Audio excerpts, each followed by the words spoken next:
I didn't rescue them.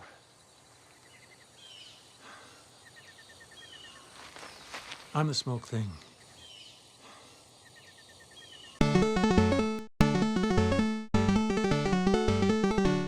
For part 2, I want to break down and clarify what exactly made Lost so special to me. One of the things that truly defined Lost was its mysteries. It's one of the main reasons we love to talk about this show, and I think they did an amazing job setting up and paying off those mysteries. And I know some people hate the idea of me saying they paid off on their mysteries, but they totally did, and they did it in a very specific way. So how does Lost structure its mysteries? Lost uses a really effective literary device that keeps mystery answering interesting. The second-person narrative. Basically, all the information we get is from a person who is there. Not from a god, not from a narrator watching the events, just the characters in the show. We meet a new person who basically has a little more information than our core cast, and we get to decipher how much of it's true, or how much of it's a lie, or how much of it might just be a misunderstanding. It's a really effective way to make it seem like you're a part of the mystery answering too. And because Lost is answering its mysteries through character development, it makes us love these characters. We start to invest in them because we get to know all about their desires and wants and feelings and hopes and dreams as they piece together the answers within the show. The third thing Lost does with its mysteries is it gives us answers, but they're usually pretty simple. We'd like to think on such a mysterious show the answers would be very confusing and insane, but for the most part they're pretty reasonable. We just had to do a little investigating to get some very understandable answers to why that would be mysterious. I'll give you some examples of this. They're Kate's handcuffs. Rousseau is broadcasting. Ethan was already on the island. The polar bear came from the Dharma cages. Ben needs surgery. The Black Rock is a ship. Horace built it. The cable leads to the Looking Glass station. So we have this hatch. And really the first burning question of the show is, what's in the hatch? So what's in the hatch? You gonna tell us? What's in the fucking hatch? Well, it's Desmond. What? It's not some kind of crazy alien or like a dinosaur or something? Nope. It's just a guy, and the guy's name is Desmond. Okay.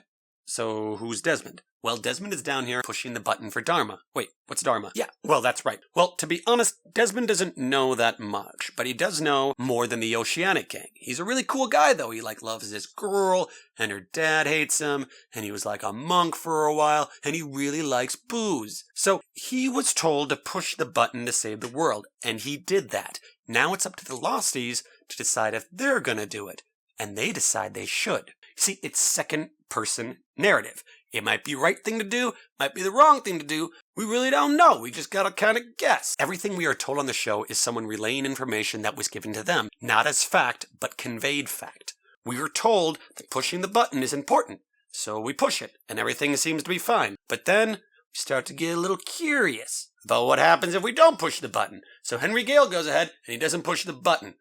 And he says nothing happened, or at least that's what he told us. So now we have another huge mystery. What happens if we don't push the button? And we also get an answer to that. Desmond does a little bit of digging and finds out that not pushing the button may well have caused the oceanic flight to crash on the island. It's not a definite answer, but through the information we have, it does seem like pushing the button does indeed have some importance. And it seems this caused the Losties to end up on the island.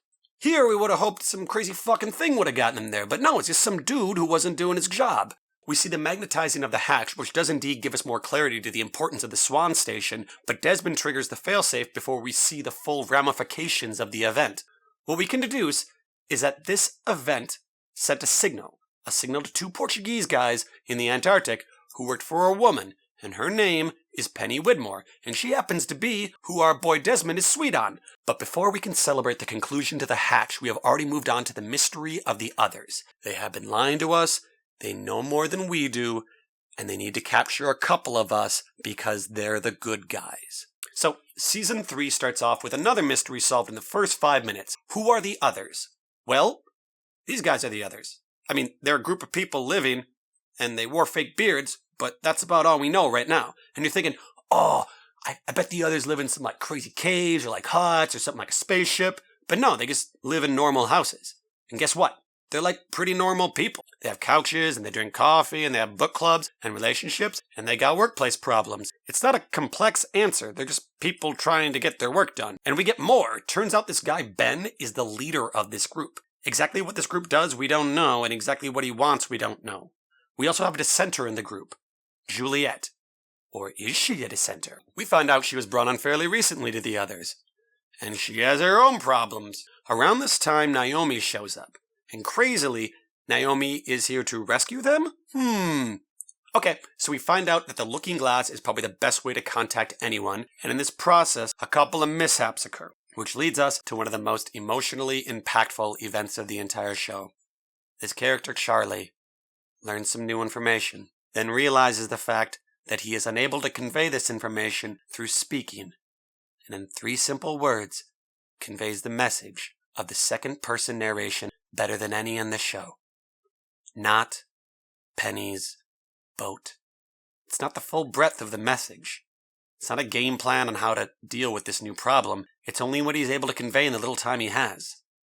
A message that alerts the survivors of the essential text they need to know. Whose boat is it? Does that mean they are bad? Does that mean they are good? Charlie can only move the torch of information so far forward before he has to move on. Charlie doesn't have time.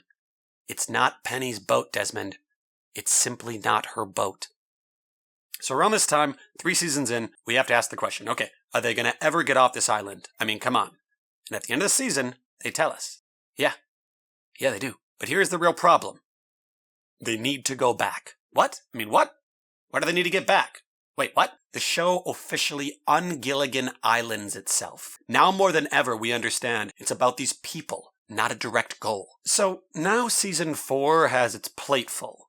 We know they get off the island, but we really want to know how they get off the island, and more importantly, why they have to get back. So now we are walking backward in a season we already know the answer to, because it's also exciting to know an answer and then figure out how it was reached. So we meet the rescue team, but it seems like they're keeping secrets from us too.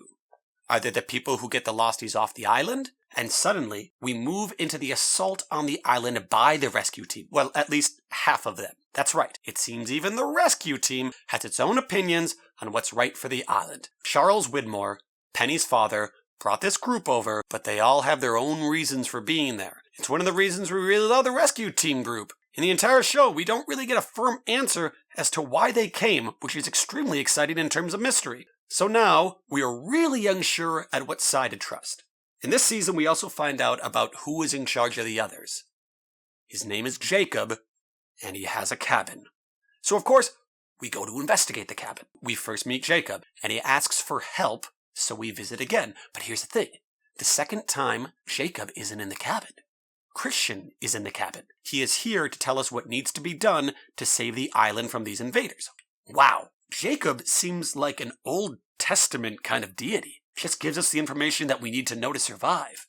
You know, like second-person narrative. The kind of crazy thing is, we still don't really know if turning the wheel was the best thing for the island. It was only the thing that Jacob felt was best for the island, or to give complete credit, what Christian thought was the best thing for the island. The season ends with all the pieces falling into place so that the Oceanic Six can leave the island. But of course, ends with the real mystery that was posed at the end of last season. How do they get back? Or how can they get back? And we get this cryptic retelling of the events from Jack. That some very bad things happened. Who told him this? A dead man. Jeremy Bentham. Locke. A lot of people have problems with Season 5, but I don't at all. I like quite a bit of Season 5. We get to see how the Dharma Initiative lived. Were they crazy scientists who could answer all the questions of the island? Not really. They're just people. Some are really nice, some are assholes, and some are crazy. Just like everyone on the show. And we finally get an answer to why John Locke is special. And I think it's an amazing one. So why does everyone think John Locke is special? Well, we find out that he went back in time and told Richard he was special. That's amazing. He caused his own causation loop. He literally manifested his own destiny. I mean, what a cool idea. A great way to have people believe in you is for you to believe in yourself. I mean, that's really neat. I like finding out the island moved. That's why it was so hard to find it. And why you gotta follow specific coordinates to get there and stuff. Hey, that's a pretty good answer. So, near the end of the season is where things get a bit tricky for me. I mean, I understand that time travel is a bit far-fetched, but it's like a fantasy show. It's fun, and it's a way to have the characters grow and change in an interesting way. And I just remember watching the finale and being kind of interested in how Jack was going to blow up the island, and that we probably understand how the Swan Station was created because of it. like he'd end up like not doing it, but then like that's why the bomb was in the hatch. But I don't know. I mean, is that what we got? I honestly, I'm not sure what exactly happened there. Like, does anyone you really know what happened there? Like, Juliet hit the bomb, but did it blow up? Or did it not? And I remember, like, John Locke saying over and over again this season that, like, he was John Locke. He, like, assured us that he was John Locke. So I thought, okay, so maybe this guy was, like, always John Locke, right? But, like, he, like, somehow manipulated us into thinking that it wasn't. Like, the dude in the wheelchair was, like, a totally different dude. But it turned out he was just, like, lying. Like, he's not John Locke. He was just a liar. Like, good. You, like, tricked me. And then I remember, like, meeting those two guys on the beach and being like, oh, it seems like they're, like, immortal or something, but knowing Lost, it's going to have, like, a super simple answer that just made it seem like they were immortal, but they're totally not. That's what I thought when I was watching that episode. So, Season 6 has a lot of mysteries solved, too, but they don't really expand the characters, and they don't really have simple answers, and they, like, sort of use second-person narrative, but they basically are just, like using all-knowing narrators to give us answers. Finally, yay? Who is the other John Locke? God, I hate this answer so much. I want to make another video getting into this guy, but basically, this mother washed ashore, and he was a little boy, and he can't die because he was thrown into a water light pit that made him live forever, but he wants to leave, which he can't do because that'd be bad, and that's like the answer. Like, we watched all that actually happen. That's an answer on Lost. So, who is Jacob? Okay, Jacob. Let's talk about Jacob. Remember when we heard about him as the leader of the others? You know, like, Jacob had a list, and Jacob has a plan and all that stuff. How, like, Jacob willed all these decisions. I remember thinking, like, wow, this guy seems so mysterious and powerful. And I remember thinking, like, oh, Lost, you nearly tricked me. Because of course he's not, right? He just, like, seems that way because we don't know enough about him. Just like everything in Lost. Like, I bet he turns out not to be that way at all. He just appeared that way. So I bet he's just some guy who's, like, pretending to seem all powerful and amazing. Like, just some dude who wants to be all powerful, but he's not. You'd, like, see behind the curtain that he's just some dude. Like everything in Lost. You know why I think that? Because the fucking episode is called The Man Behind the Curtain when we meet him. There is literally only one way to interpret that title. There was a character named Henry Gale on the show in a goddamn air balloon. The end of season 4 is called There Is No Place Like Home. It's everything is pointing to one answer. And it's not the answer. And I have to be honest, I really enjoyed parts of Across the Sea. I like when Mother said every answer just leads to another question. That's a very second-person narrative answer to give, and I thought it was great. I love that there were other people on the island and we don't really know how they got there. I'm totally fine with all of this. It's almost like the show is saying, and how did Mother get there? Well, that's a tale for another time, and that's super fun. I like the water drinking ritual, like sincerely, I really did. Like, now you are like me. The entire ritual didn't feel special, which is awesome, because it was special to Mother, and that's what made it special. It felt like a religious ceremony she created on the spot to empower her son and make him feel important, which I would argue is the reason she did it. But the problem was, it actually made him live forever. And it, like, gave him all these powers and shit, and he can, like, become a kid or something?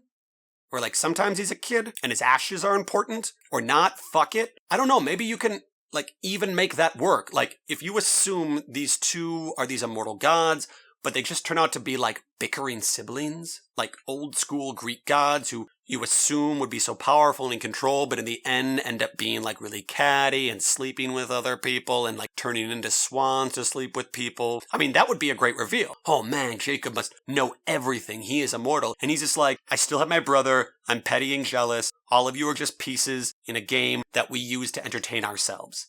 And the Losties are like, son of a bitch, wow. I mean, like, I guess no one really has anything figured out on this island. Turns out we're just all trying to figure out the answers together. I don't want to get too much into the endgame in this video, but stay with me. I'm just getting started.